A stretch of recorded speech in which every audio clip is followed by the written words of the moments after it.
Assalamualaikum warahmatullahi wabarakatuh. Halo anak-anak yang soleh dan soleha, apa kabar semuanya? Semoga kita hari ini semuanya dalam keadaan sehat dan selalu dalam lindungan Allah Subhanahu wa Ta'ala, dan tetap semangat. Selamat berjumpa kembali di Pendidikan Agama Islam kelas 4, pelajaran kedua, materi tentang beriman kepada Allah dan Rasul-Nya. Sebelum belajar, mari kita sama-sama membaca doa terlebih dahulu supaya apa yang kita pelajari bisa dipahami dan bisa bermanfaat. Yuk kita baca doanya sama-sama. Bismillahirrahmanirrahim. Rabbi zidni ilman warzuqni fahman. Ya Allah, tambahkanlah ilmu kepadaku dan berilah aku pemahaman. Amin. Untuk selanjutnya, kita akan membahas pelajaran yang kedua, yaitu iman kepada Allah dan Rasul-Nya. Sebelum kita bahas materinya, Ibu akan mengingatkan terlebih dahulu tentang rukun iman. Masih ingatkah anak-anak? Ya, rukun iman ada berapa? Rukun iman ada 6. Yang pertama, iman kepada Allah. Yang kedua, iman kepada malaikat Allah. Yang ketiga, iman kepada kitab Allah. Yang keempat, iman kepada Rasul Allah. Yang kelima, iman kepada hari kiamat. Dan yang keenam, iman kepada qada dan qadar. Untuk selanjutnya, kita akan membahas yang pertama, iman kepada Allah. Iman kepada Allah artinya kita percaya dan yakin bahwa Allah itu ada. Buktinya bahwa Allah itu ada adalah adanya alam semesta beserta isinya yang Allah ciptakan.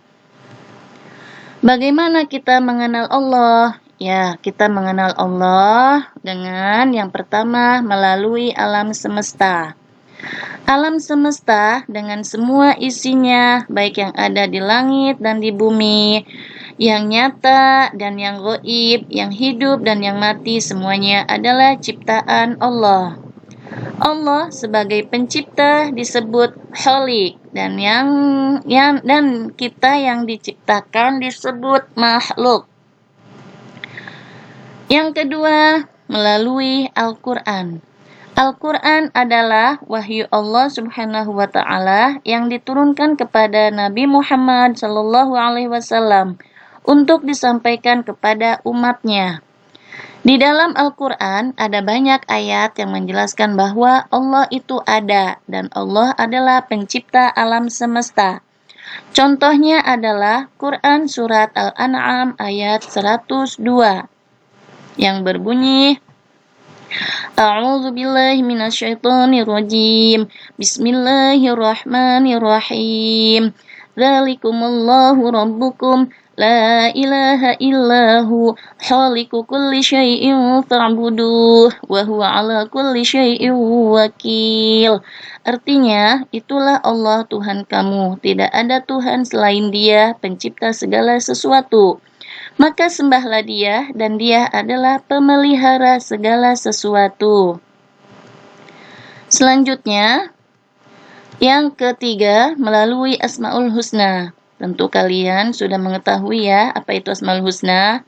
Ya, Asmaul Husna artinya adalah nama-nama Allah yang baik dan jumlahnya ada 99.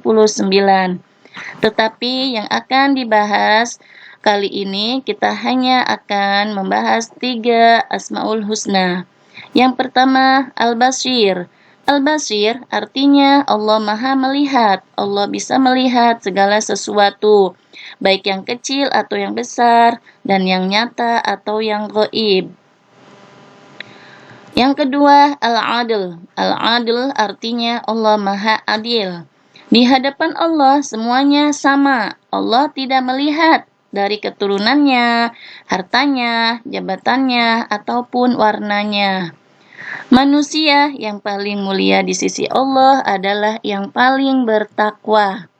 Dan yang ketiga, Al-Azim. Al-Azim artinya adalah Allah Maha Agung. Allah tidak membutuhkan pertolongan dari siapapun, karena segala sesuatu yang ada di alam semesta adalah ciptaan Allah. Manusia membutuhkan Allah untuk mendapatkan semua yang diinginkan. Untuk selanjutnya, yaitu iman kepada Rasul-Rasul Allah. Iman kepada Rasul-Rasul Allah artinya kita percaya atau yakin dengan sepenuh hati bahwa Allah mengutus manusia pilihan untuk menyampaikan wahyu dan membimbing umatnya ke jalan yang benar agar selamat dunia dan akhirat. Rasul yang wajib kita ketahui ada 25, dari awal Nabi Adam alaihissalam dan yang terakhir Nabi Muhammad sallallahu alaihi wasallam. Bukti iman kepada Rasul-Rasul Allah. Ya, buktinya yaitu salah satunya percaya bahwa Allah mengutus para Rasul untuk menyeru kepada umatnya agar menyembah Allah, menjalankan perintah dan menjauhi larangan Allah Subhanahu wa Ta'ala seperti yang diajarkan oleh Rasulullah Sallallahu Alaihi Wasallam. Dari semua pembahasan, Ibu akan memberikan kesimpulan. Yang pertama, manusia wajib percaya kepada Allah Subhanahu wa Ta'ala. Yang kedua, manusia wajib mempelajari tentang adanya Allah. Yang ketiga, mengenal Allah dapat dilakukan melalui pengamatan alam semesta dan Al-Quran. Yang keempat, semua benda, baik benda hidup maupun benda mati, adalah ciptaan Allah. Yang kelima, pencipta disebut khaliq, sedangkan yang diciptakan disebut makhluk. Yang keenam, iman kepada Allah harus dibuktikan dengan cara mematuhi perintahnya dan menjauhi larangannya. Yang ketujuh, manusia wajib beriman kepada Rasul-Rasul Allah. Yang kedelapan, semua Rasul menyeru agar menyembah Allah. Dan yang kesembilan, Nabi Muhammad Sallallahu Alaihi Wasallam adalah Nabi dan Rasul terakhir. Untuk tugas materi beriman kepada Allah dan Rasulnya, kalian menghafal Asmaul Husna dan menghafal nama-nama Nabi, 25 Nabi dan Rasul. Demikian pembahasan kita hari ini. Semoga kalian bisa memahaminya dan dapat bermanfaat. Kita akhiri pembelajaran ini dengan baca hamdalah. Alhamdulillahirabbil alamin. Ibu akhiri. Assalamualaikum warahmatullahi wabarakatuh. Enggak ada gitu kok.